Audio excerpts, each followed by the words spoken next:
গম কাটা কেন্দ্র করেই আপনার ওরা মানে বাংলাদেশের কিছু লোকজন ছিল এবং ইন্ডিয়ার তারা পরিকল্পনা করে তারা বিএসএফ টিএসএফ সব কিছু নিয়ে এসে তারা ককটেল এবং বম টম নিক্ষেপ করে তারা ধরুন কি যে গাছগাছালি যা আছে গম টম আপনার এগুলো অনেক ক্ষয়ক্ষতি করেছে এবং ধরুন শস্য হাজার প্রায় মানে আপনার 40-50 বিঘা সরিষা আপনার নষ্ট করেছে এবং 60-70টা আমের গাছ কেটেছে এবং আপনার বরের গাছ কাটাকাটি করেছে এবং অনেকটি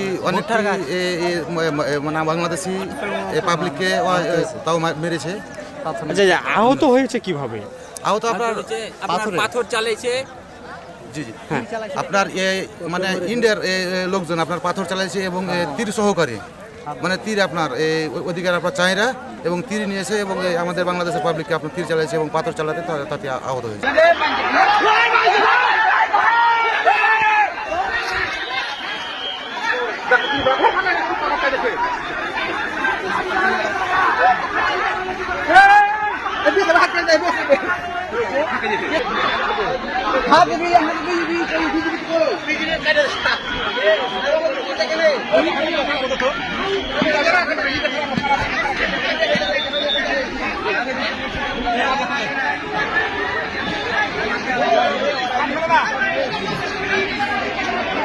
সীমান্ত আমরা এরকম কোনো গন্ডগোল চাই না, কিন্তু তারা এভাবে আগে আসছে আমরাকে বাধ্য করছে, উস্কানি দিচ্ছে এবং ওরা আসা যে কোনো জিনিস ক্ষয়ক্ষতি করছে। হ্যাঁ, এভাবে ওরা করতেছে, শস্য নষ্ট করছে, আমের গাছ নষ্ট করছে, এভাবে ওরা ক্ষয়ক্ষতি করতেছে। আপনারা কি চান এখন? আমরা এটা সমাধান চাই। আমরা কি ওদের সাথে কি আমরা লড়তে চাচ্ছি? ওরা আসছে তখন আমরা বাধ্য হচ্ছি।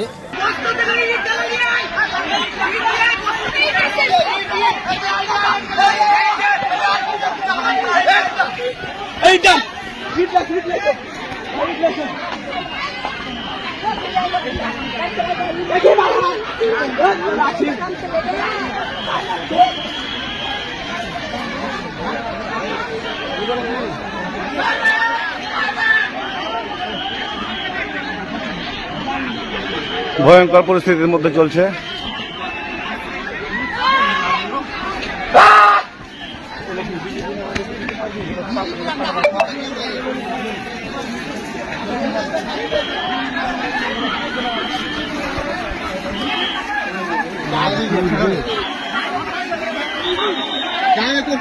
বিজেপিকে